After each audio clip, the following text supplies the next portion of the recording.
Here's a Louisiana populist from the 1930s, Huey Long, who eventually started making a bid for the U.S. presidency. I'll let him explain what happened to him. I was elected railroad commissioner of Louisiana in 1918, and they tried to impeach me in 1920. When they failed to impeach me in 1920, they indicted me in 1921.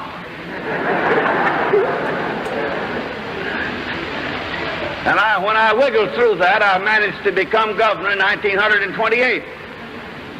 And they impeached me in 1929.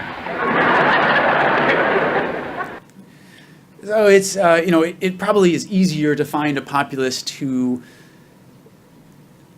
it probably is harder to find a populist who hasn't been impeached than to find one who has. And the thing is, it often doesn't work, because the problem is, if you impeach somebody whose main support base, not main support base necessarily in the case of Donald Trump, but whose sizable proportion of his support base is voting for him because the system is broken, you impeach their chosen candidate, you're going to convince them that the system is broken, right? Here's Thaksin Shinawatra from Thailand, a Thai billionaire who campaigned to make Thailand great again, won with the support of rural areas against the urban areas in Thailand, appointed his family members to high political office. You get the idea.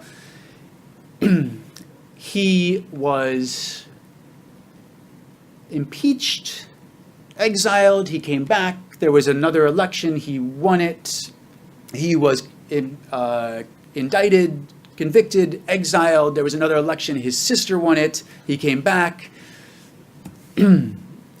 Juan Perón, the famous Argentine populist, a man whose smile was so constant and charming, his political opponents called him Colonel Colinas after a brand of toothpaste.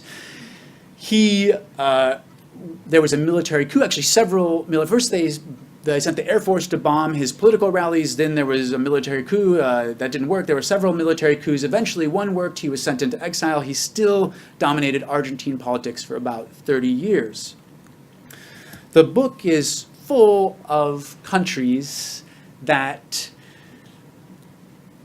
came down really hard on whatever populist was elected, but utterly failed to address the reasons that populists were being elected, which I've only covered a few of them, but which have to do with fundamental changes in political power and who has a voice in the country, which can have to do with mainstream political parties failing to deliver results for a lot of people, which can have to do with a lot of people thinking that the political system is fundamentally broken.